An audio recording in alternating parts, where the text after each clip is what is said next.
Como decíamos, tenemos un programa hoy que es bien apretado y Hernán, acá nuestro querido operador, nos dice que ya tenemos en el aire a quien es nuestra segunda entrevista del día de hoy. Un poco para introducirlo, ustedes saben, los ferroviarios, a quienes no saben se lo contamos, los ferroviarios y las ferroviarias, que la semana que viene se celebra un nuevo aniversario de lo que fue el primer servicio ferroviario en la República Argentina, un 29 de agosto de 1857. Se celebran 165 años el día 29 de agosto.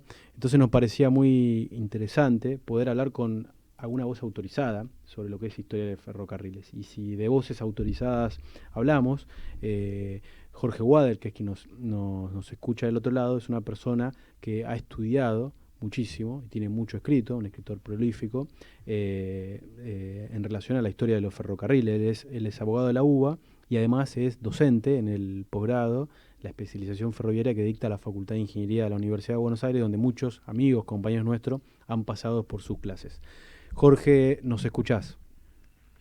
Hola, sí, ¿cómo les va? Buenos días, gracias por la presentación, pero me parece un poco exagerada. Simplemente soy alguien a quien le gustan los trenes. No, bueno, no hay que escatimar también en cuando alguien En honra, halagos. sí, en halago, nosotros nos gusta reconocerlo, así que bueno, la verdad que Bueno, gracias. es un placer tenerte en el aire. También es cierto que tengo muchos amigos, compañeros que me han hablado de vos, de tus clases, y bueno, a mí justo cuando surgió hacer una entrevista en relación a este tema, dije, bueno, pensemos en Jorge, y ahí fue que se generó esta entrevista, así que bueno, tenemos muchas expectativas puestas también. Bueno, no, espero estar a la altura de esas expectativas. Está bien. Bueno, un poco como decíamos en la introducción, la semana que viene estamos en una semana previa a una celebración de un nuevo aniversario del primer servicio ferroviario en Argentina. Eso es la excusa, si se quiere. La idea era que podamos charlar un poco sobre eso, pero también tu mirada sobre la historia de los ferrocarriles. Acá nosotros en ALAF no somos periodistas, no somos historiadores, pero sí somos ferroviarios, Sí, sí. aficionados, así que nos gusta siempre hablar de ferrocarriles. Mira, se puede hablar mucho, pero me gustaría darles un dato que esto no lo tiene nadie, es muy poco conocido. En realidad hablamos del primer ferrocarril en la Argentina, del ferrocarril oeste, que estamos mencionando, lo cual es totalmente cierto. Fue el primer ferrocarril de servicio público, pero ferrocarril como medio de transporte guiado, hay un ferrocarril anterior que nadie lo conoce, que es en un emprendimiento minero en San Luis. 2 o 3 años antes que el ferrocarril este ya estaba funcionando, si bien era para servicio privado de una mina muy corto, ese en realidad sería el primer sistema ferroviario de la Argentina, pero claro, era una cosa mínima, intrascendente y que duró muy poco. Pero bueno, Qué es interesante eso, interesante ¿eh? ver, Sí. sí, En sí, qué mina? Porque estuve en San Luis hace poco, ¿puede ser en una mina de oro? No, ¿no? mira, está muy difícil de determinar, habría que ir a hacer un estudio en San Luis, Sí. esta información salió como novedad en los diarios de Buenos Aires, pero no hay muchas Ah, precisiones, mira. sí que había un sistema ferroviario. Ah, mira vos. Este, pero bueno, esto es anecdótico, el primer ferrocarril en serio, digamos, fue el ferrocarril oeste. Ujú. Y yo diría que es interesante entender por qué se construyó el ferrocarril oeste, ¿no? Y por qué pudo construirse el ferrocarril oeste. Y pudo construirse por 3 requisitos, básicamente. Primero, porque después de los sucesos institucionales y las controversias y guerras civiles, se logró una estabilidad institucional después de Caseros y con la sanción de la Constitución de la provincia de Buenos Aires. Segundo, porque se estableció un orden económico con los arreglos que hizo de la deuda externa Norberto de la Riestra. Y tercero, porque eso permitió incorporar a el Estado de Buenos Aires al orden económico internacional. Y eso empezó a rendir sus frutos inmediatamente con la venida de capitales y de personas, o sea, capital económico y capital humano. Entonces, Buenos Aires, la ciudad de Buenos Aires, que siempre fue algo totalmente intrascendente, pensemos que en la época del virreinato la riqueza estaba en el norte, las provincias ricas eran Salta, Jujuy, Tucumán, que comerciaban con el imperio, con Perú, con el virreinato del Perú, con Bolivia. Y Buenos Aires no tenía nada, era el desierto, tenía tasajo y cuero. Sin embargo, esto se empieza a dar vuelta y Buenos Aires toma conciencia de que quería ser una moderna ciudad de estilo europeo. Y para eso necesitaba 2 o 3 cosas que eran simbólicas. Tenía que tener un gran teatro, que lo inauguró en el mismo año que el ferrocarril, tenía que tener un sistema de gas, iluminación de toda la ciudad, que lo inauguró el mismo año que el ferrocarril, y tenía que tener un ferrocarril. Eso es lo que llevó a los hombres de Buenos Aires a construir un ferrocarril, que si uno lo mira, no era necesario, o por lo menos en realidad no sabían para qué querían un ferrocarril. Sí querían tener un ferrocarril para demostrarle al resto de la Argentina, nosotros somos una ciudad moderna como en Europa. Y ahí surgió la idea del ferrocarril, que no fue nada fácil llevarla adelante, porque en la Argentina no había capital, era muy difícil. Y hubo 2 o 3 fracasos, incluso el ingeniero que habían traído de Francia, un ingeniero reconocido, terminó yéndose porque no le pudieron pagar, ¿no? Y recién cuando el gobierno de la provincia, del Estado de Buenos Aires en ese momento, pudo auxiliar económicamente a la empresa, se pudo construir, imagínense, 10 kilómetros, ¿no? No significaba nada. Es más, los propios promotores no tenían muy en claro para qué era el ferrocarril. Incluso pensaron que el gran negocio del ferrocarril iba a ser llevar gente a pasear los domingos a Flores y Floresta para que tomaran helados que se pusieron de moda el mismo año también que vino el ferrocarril. Así que es interesante ver ese contexto, ¿no? Uh-huh. Sí, de alguna manera, digamos, era una definición política que se basaba en traer el progreso, ¿no? Claro. El progreso. Bueno, en el siglo XIX sí, el progreso era la palabra mágica. Uh-huh. O sea, había una creencia firme de que las sociedades mejoraban y que había un progreso inexorable en materia social, económica, política. Todo el siglo XIX se explica por eso. En el siglo XX tratamos de demostrar lo contrario y lo logramos. Pero en el siglo XIX la palabra era progreso y el ferrocarril era el sinónimo del progreso, ¿no? Por eso que en la Argentina, en poco tiempo, se empezó a construir una red ferroviaria muy amplia, muy grande, que asombró al mundo. Incluso yo diría, visto los resultados posteriores, se construyó una red mucho más grande de lo que la Argentina necesitaba, sí, ¿no? Por ese boom de que significa la Argentina en el mundo. Sí, que de momento redes trazas que casi se duplicaban, ¿no? Pasaba, digamos, uno estudia el desarrollo de las redes, digamos, y se parecía a eso. O sea, desde la teoría, digamos, del negocio del transporte, si el día de hoy, uno quisiera hacer un ferrocarril como no se debe hacer, y quizás habría que hacer la red argentina. Pero bueno, eso es fruto de errores de otros tiempos, ya la tenemos. La red argentina tiene 2 problemas básicos, 3 problemas básicos. Uno es ajeno al ferrocarril. Primero, que tenemos una diversidad de trochas. Es una locura. Porque si bien esto pasó en varios países, en casi todos se solucionó, en la Argentina nunca. Segundo, tenemos líneas de competencia. Y tercero, tenemos un ferrocarril de una densidad de tráfico bajísima, uno de los más bajos del mundo, y eso explica el problema ferroviario en la Argentina, ¿no? Así que estas serían las características de nuestro ferrocarril tan vapuleado, ¿no?, en el siglo XX, y que en el siglo XIX contribuyó a la construcción de un país exitoso, ¿no? Totalmente.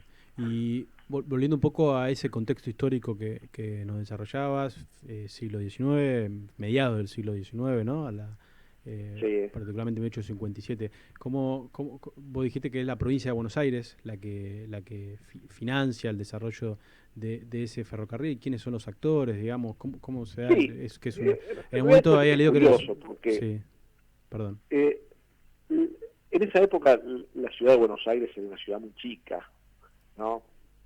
Una ciudad, muchos dicen la ciudad de las 300 familias, digamos, la gente importante, relevante de la ciudad, los hombres de negocio, los hombres del gobierno, eran muy pocos y eran todos amigos y se conocían todos.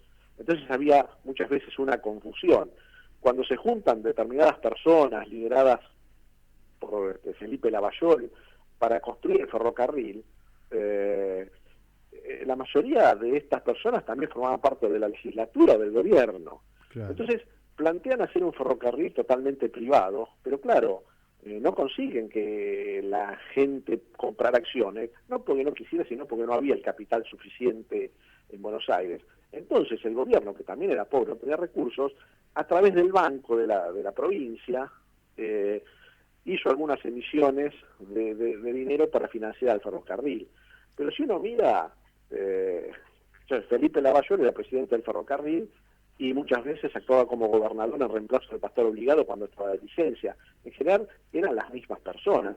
Esto no quiere decir que hubiera corrupción ni nada de eso, pero en una sociedad absolutamente chica, donde todos más o menos querían lo mismo. Si bien había disputas políticas, nadie discutía el ferrocarril, y ese fracaso de la empresa privada fue reemplazado con un aporte del gobierno, que a los pocos años se sinceró y el gobierno pasó a ser el propietario de ese ferrocarril. Y contrariamente a lo que se cree, ¿no?, de las empresas del Estado, el gobierno administró muy bien el ferrocarril, muy bien, y fue un ferrocarril exitoso, yo diría, por unos 15 a 20 años, ¿no?, administrado por el gobierno. Claro que el gobierno, lo que no pasó en el siglo XX, tenía en cuenta que el ferrocarril es una empresa, por más que sea del Estado, y no un organismo burocrático, ¿no? Así que el ferrocarril nos puede dejar varias lecciones. Primero, que el Estado puede administrar bien una empresa ferroviaria. Segundo, que la combinación de capital privado y capital público puede ser un negocio interesante para ambos, para el ferrocarril. Así que me parece que el ferrocarril oeste es un ejemplo de lo virtuoso que puede ser esto, y también terminó siendo un ejemplo de lo que no hay que hacer, porque a partir de la década del 80, digamos, los políticos empezaron a desplazar a los ingenieros y empezaron a tomar control del ferrocarril y empezaron a tomar medidas de carácter político, algunas demagógicas, de baja de tarifas, otras de construcciones de ramales sin mucho sentido, y ese ferrocarril, que en la década del 70 había sido exitoso, en la década del 80 pasó a funcionar cada vez peor, hasta que por la crisis de 1890 el gobierno decidió venderlo.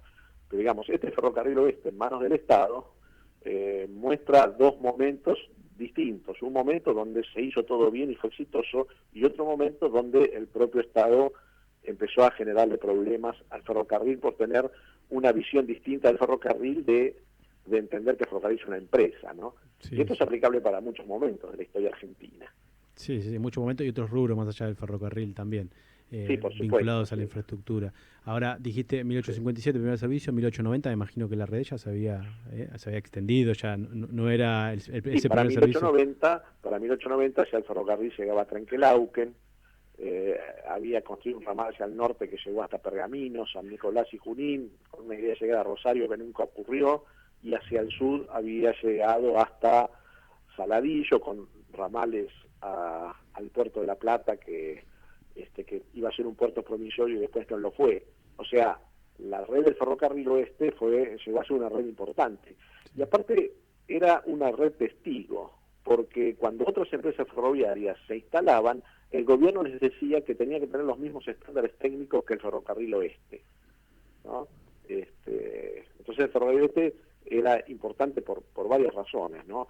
Porque era el principal ferrocarril, pero además era el ferrocarril modelo a que todas las demás empresas debían, claro, desde el punto de vista copiar tecnológico, de modelo de gestión, digamos. Era como, claro, sí, sí. Perfecto. Muy interesante. Acá nosotros hablamos, bueno, nuestro eje integrador es el ferrocarril, y hemos, en distintas entrevistas, distintas columnas que hemos desarrollado, hemos contado la historia del ferrocarril y cómo la sociedad, nuestra cultura, se ha ido impregnando también de esos ferrocarriles. Por ejemplo, ferrocarriles y fútbol. Hemos hecho una columna, unas entrevistas, tenemos nuevas columnas por delante. Hay una relación muy estrecha. ¿Cuántos clubes de fútbol? O con la música. Me imagino que eso es algo que también a vos te llamará la atención. Le habrás puesto el ojo, ¿no? Sí, sí, sí. Mirá, el ferrocarril, si uno le busca relación, el ferrocarril está relacionado con absolutamente todo, aún con las cosas que parecen disparatadas.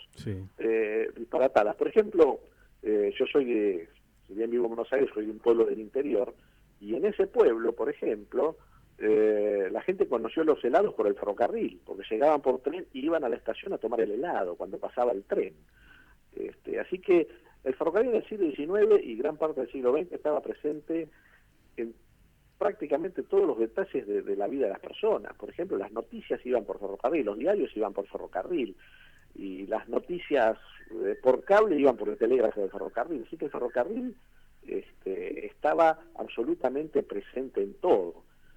Después, en el siglo XX cambia y el ferrocarril quedó convertido solamente en un medio de transporte de cosas y personas.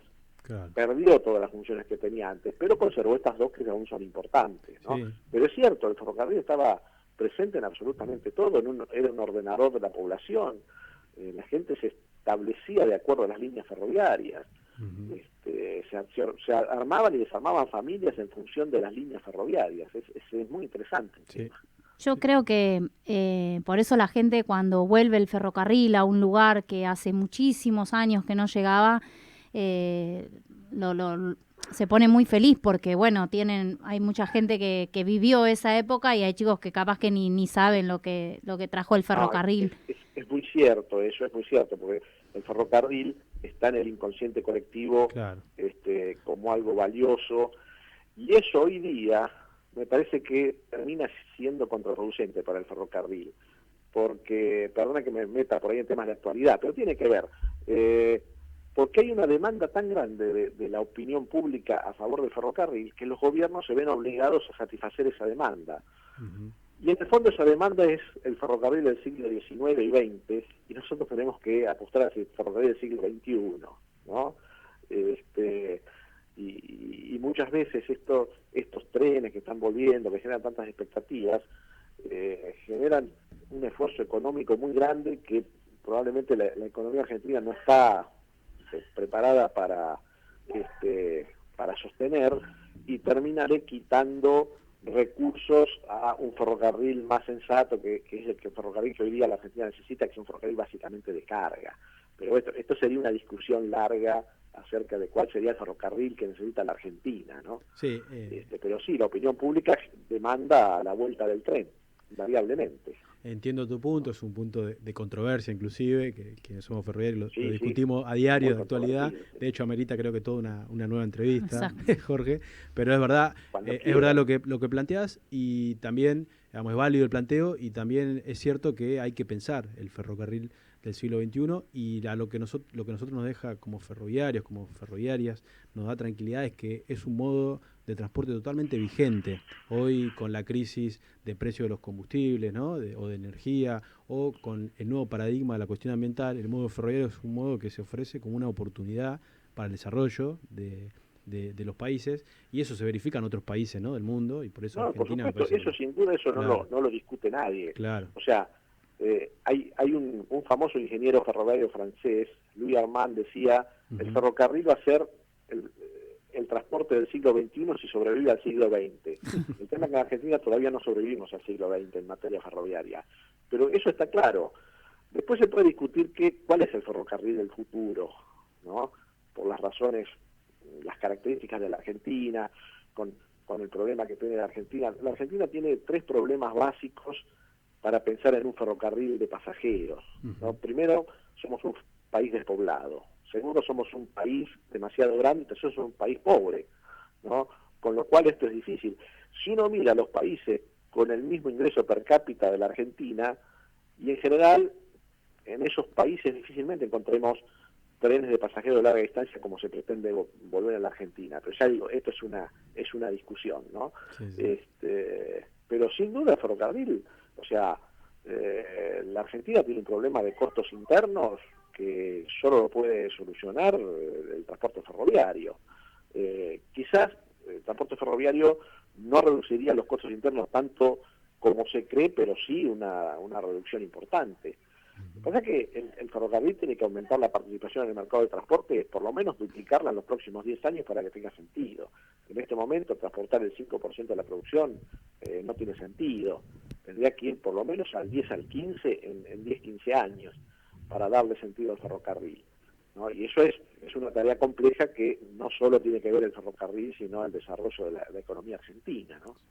Bueno, la verdad que muy interesante, Jorge, el planteo, nos deja mucho para pensar. De hecho, venimos de una entrevista, no sé si la escuchaste, anterior a la tuya, con Jean Peugeot por parte de Brasil, Sí, contándonos, escuché la última parte. claro, Sí. contándonos muy por encima, digamos, caracterizando lo que es el sistema ferroviario brasileño. Nos hablaba de 500 millones de toneladas por año que se, que se transportan, y no le preguntamos la participación modal que tiene, pero andará sin duda Sí, por el igual, 15-20%. igual digamos que el ferrocarril en Brasil, de esos 500 millones de toneladas, casi 450 son mineral de hierro. Sí, sí, sí, es increíble. La cinta transportadora que lleva Y mineral de de una hierro. sola empresa, Sí, digamos. sí, sí, Pero bueno, es el mayor productor de hierro del mundo. sí. Y si sacamos eso, el resto de los ferrocarriles de Argentina, de Brasil, no son mucho más grandes que el ferrocarril en la Argentina, ¿no? Ujú. Pero Sí, sí, bueno, sí. Sí, tanto MRS como Vale, que son esos grandes operadores ferroviarios, mayormente orientan su carga a mineral de hierro. Pero bueno, la verdad que muy claro. interesante todos los puntos. La verdad que tuvimos, nos llevamos ese dato anecdótico, que el primer ferrocarril hubo un antecedente en San Luis, San Luis. pero bueno, también una buena Sí, ahora contextualización. se van a agrandar los Los puntanos, eso puntanos, de haber sí. escuchado eso. No, no hay que defender a la porteña y acá el servicio de Buenos Aires. Sí, sí, sí. Pero bueno, la verdad que muy interesante, Jorge, haberte tenido el aire. Nosotros tenemos que ir cerrando, entregando el programa, pero bueno, te invitamos a que podamos hacer una siguiente entrevista para seguir Bueno, cuando profundizando quieran, el sobre... agradecido soy yo y bueno, siempre estamos para hablar de los trenes, aunque algunos se enojen a veces con algunas cosas que digo, pero bueno, es parte del debate. Bueno, aquí este programa es un programa democrático y plural y se Sí, reconocen por todas las supuesto. voces, así Por que supuesto. bueno, siempre es interesante el planteo y enriquece. Así que bueno, ha sido un gustazo y hoy estamos siempre en contacto. Muchas gracias, Jorge. Bueno, hasta la próxima. Bueno, hasta ahí Jorge Guade con una interesante mirada sobre la historia de los ferrocarriles.